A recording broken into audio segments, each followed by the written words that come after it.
And welcome back to more Gravity Rush Remastered. Last time, we stopped the rampaging super weapon sea anemone, so this time, we are going to start working on the many challenges we didn't get around to in the main adventure. So right over here, by this manhole, Pleijeune's main street is normally one of the district's biggest draws, but with the lights out, it's a shadow of its former glory.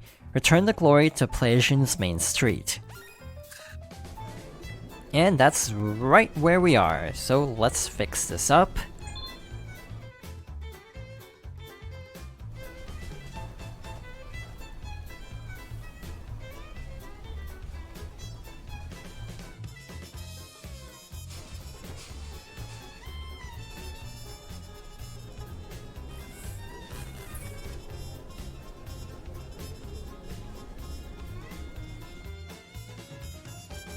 It's working! New challenge mission unlocked. My reputation seems to be improving.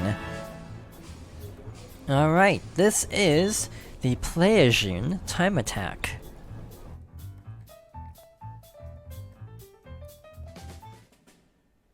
Defeat as many Nevi as possible within the time limit. Increase the time limit by defeating enemies.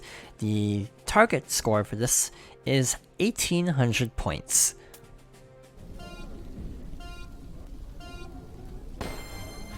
Alright, so like past time attacks, all we have to do is fight a bunch of enemies, get more time by fighting enemies, and reach the required point threshold. More waves will appear, and as we defeat more Nevi, they'll eventually start cycling back to the beginning, and will be a little bit stronger. This one is not too bad, or at least it's not too bad right now, because we're a little bit over-leveled for this one. This being in Pleajeune, I feel like this was supposed to be done way earlier on than post-game, so yeah, this is gonna be kind of a joke. We're basically one-shotting all of these Nevi. I mean, these aren't particularly strong Nevi, but still, compared to what we dealt with in the previous chapter, this is no real issue for us. We're already at a third of the target score. So yeah, challenges are a great way to max out your levels beyond exploring. There are a couple challenges I'm a little bit worried about, so I'm not entirely sure how well this is going to go. To be perfectly honest, I feel like the difficulty curve of Gravity Rush is kind of inconsistent. Like how, in my opinion, the final boss is actually not that bad, but we were also at a fairly high level to deal with that, because we did do a lot of challenges along the way. I kind of feel like the difficulty is set up in a way that's designed to be doable, even if you haven't exactly gone out of your way to collect gems or level up a bunch. It will definitely be a lot tougher, but it will probably still be somewhat manageable. Meanwhile, the challenges, at least the gold times, or scores, are very much geared towards being at a fairly high level. There's one specific DLC challenge, I think it's the one in Pleajeune actually, that I recall being very, very difficult, even at max level, and it's like one of the toughest challenges. A couple of the challenges are also just kind of tedious or kind of annoying, but overall not too bad. Again, this is a fairly easy game to 100%. In terms of trophies, there really aren't any missable trophies, and there's only the one trophy glitch to be concerned about. But beyond that, it's fairly straightforward. Get through all the chapters, do all the side stuff, level up, I think, to max, and you should be good to go. And also the DLC has separate trophy lists, hence why the DLC challenges also don't affect the trophy glitch at all, because those challenges are tallied separately for their own trophies. So for example, the Altnor Race 2 and the Rift Plane Unlimited Power Attack, or whatever the name of that one was. So yeah, there is still plenty to do in this game. For like a $30 game, it's not bad, really.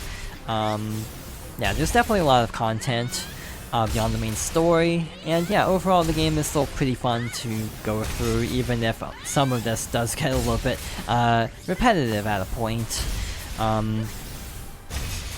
So yeah, that's why I kind of tried to do as many of the challenges throughout the adventure as I could in order to not have all of them saved for the end, partly to be at a decent level to handle most challenges efficiently, because certain chapters would have been a lot tougher if we didn't level up as much. So it's 1800, right? So we should be good to go, and we have a minute left. That's definitely more than enough. Again, not worried about leaderboards or any of that. I'm just worried about the gold scores, because that's basically all that's required to get the trophy for 100%. Luckily, there's nothing like, oh, get to the top of a leaderboard, which would be basically impossible nowadays, now that people have played this game a lot in the last, 5 years. I also don't know if the leaderboards are shared. I assume they would not be because of this game running at 60 FPS on PS4. I wonder if some of the challenges would actually be easier at a higher frame rate, and thus it would give PS4 players an unfair advantage, but I've actually never seen anything about that, so I just assume they're separate. The trophy lists are also separate, by the way. I don't know if I mentioned that before or not. So yeah, some ports have shared lists, but this is not one of them.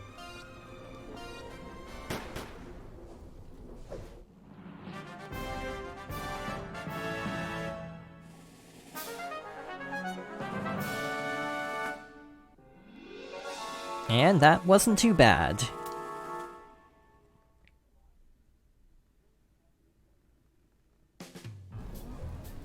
So, next up, is one over here. The shutters leading to the lower areas of Pleajeune are closed, forcing students and workers in the district to take the long way around. Raise the shutters to lower their commute times. I'll be honest, if this is the one I think it is, I am a little bit worried about how this is going to go. So this is actually right by the clothing store from episode, 6 or 7? It was a long time ago.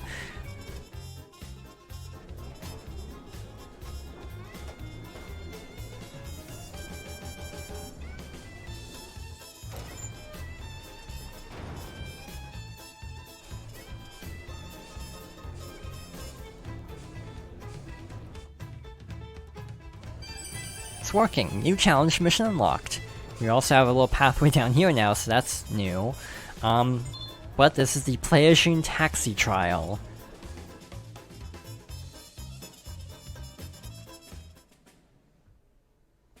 The Nevi are invading. Help evacuate citizens by grabbing them with a circle and leading them to the exit pictured above. But be careful, Nevi attacks will cause you to drop anyone you're carrying. The score for this is 500 points.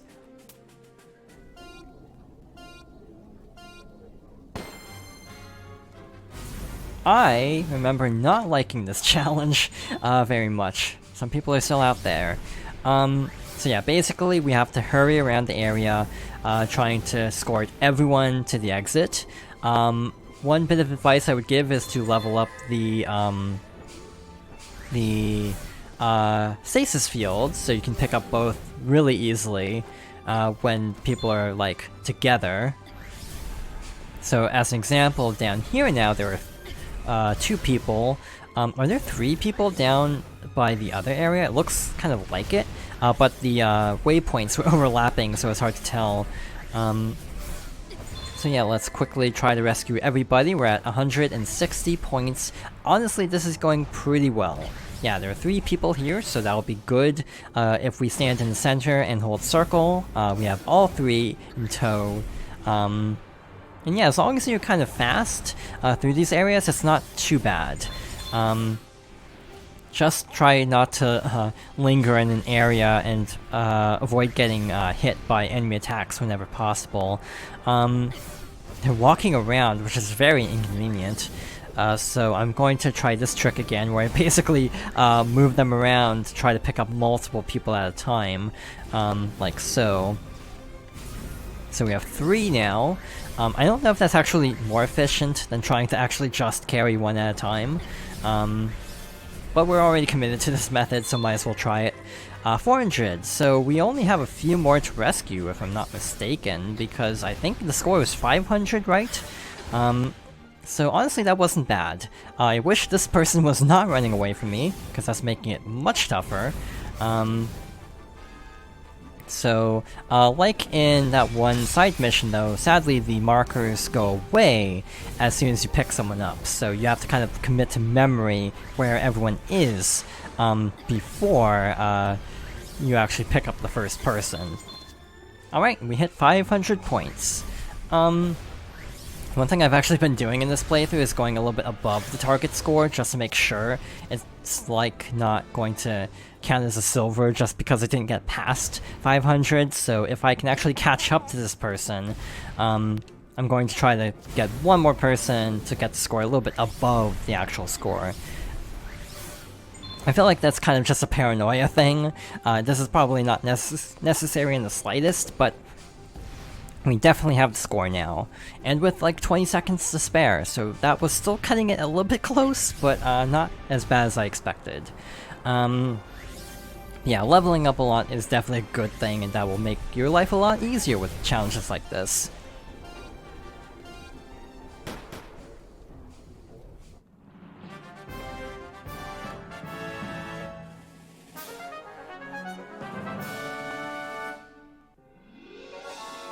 I feel like you can tell these challenges are geared earlier in the game because they give fewer gems.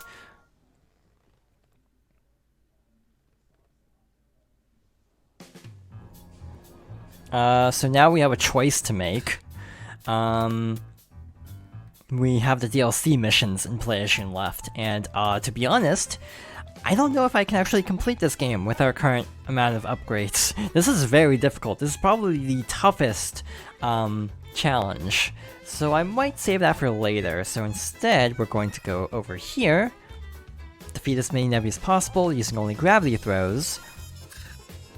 Because those are actually already unlocked, they don't have any special descriptions for like their locations, which is kind of a bummer. So let's warp over there.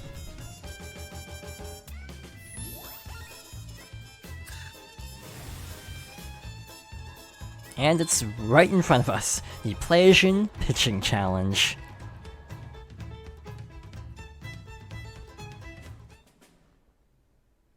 Defeat as many Nevi as possible using only gravity throws. Grab objects with circle, and then press circle again to throw them at the Nevi.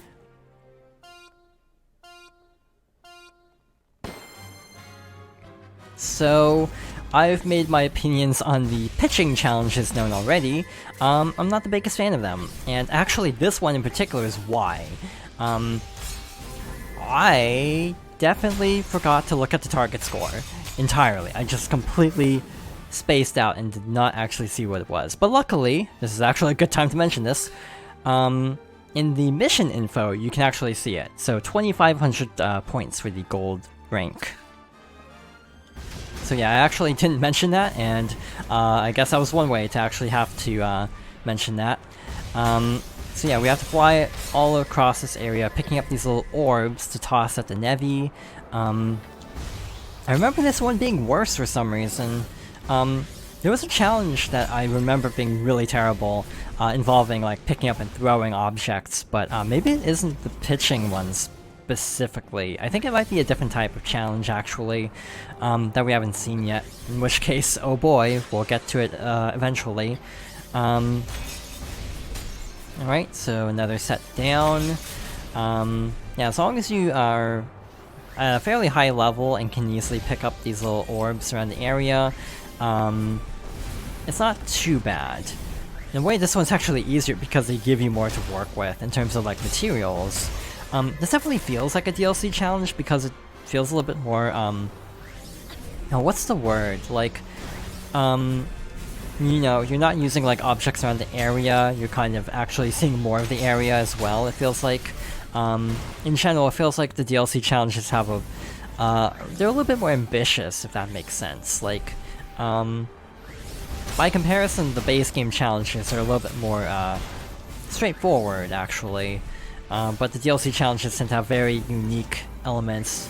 Like, I don't even think we've seen these items anywhere before, so that's kind of interesting. Also, it's nice that these respawn very quickly. And yeah, they tend to take us around a larger area as well. Like, we're just getting back to the original starting point. So now we're basically on a loop. But again, the enemies get a little bit stronger at this point, but I think also give us more points, so it kind of evens out. I'm not doing great on this challenge. Maybe I was right to be a little bit worried about it. We're not doing terribly. We have a minute and a half left and we only need about 800 points. So yeah, we're definitely not doing badly, but I definitely would have liked to have more points by now. So let's pitch this over there and head over to the train system. Also, it is possible, using the same menu that I showed earlier, to actually quit challenges as well, like if you change your mind. So that might happen if I'd actually tried the other one. I might have had to back out if I had gotten partway through and been like, yeah, I can't gold this. We actually hit the target score, by the way. Like before, trying to kind of go above it a little bit, just for peace of mind. And yeah, we're done. Overall, not too bad. Again, maybe at a lower level, this would have been worse. I do feel like the DLC is geared higher in a way. Like, specifically, like the Special Forces missions are actually pretty rough in difficulty. The spy missions are also a little bit tricky as well, but not too bad. And yeah, the main missions being early on definitely aren't that much of a challenge. It scales with the levels, but oddly enough, I do feel like the DLC missions are tougher than the story missions surrounding them. Like, the Special Forces missions were actually the last really tough thing in the game, and everything else was actually fairly easy from that point on, partly because you also get more levels to work with by completing the DLC. Since there is a lower level cap if you don't have the DLC. So that also makes a difference that we did the DLC with the story, and therefore we ended up being at a higher level than possible with just the base game.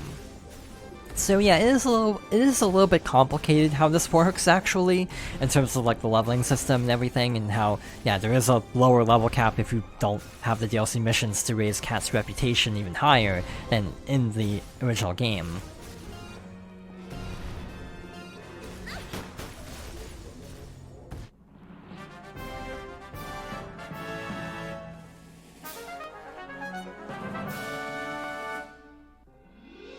And because that's a DLC challenge, we got 1,500 gems for that, because that is considered a higher difficulty challenge, I guess.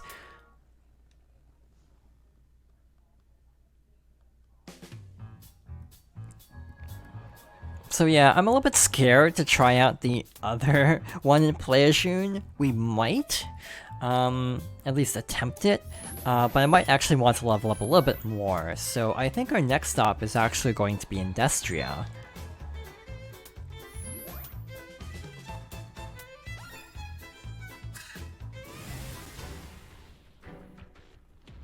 And while we're here, it is nice to tell you about the Travelers in the post-game. I actually forgot about that until I saw the pop-up last time. While we're here, let's actually level up some things, because we have quite a few gems to work with. I feel like if you cycle down an option, it actually lets you level up something faster, so that's kind of why I was kind of going up and down, leveling up everything. I didn't actually level up much in combat, but we were pretty good to go there. So next time, we're going to try out the challenges in Industria. So thank you for watching, and I hope you'll join me next time for more Gravity Rush Remastered.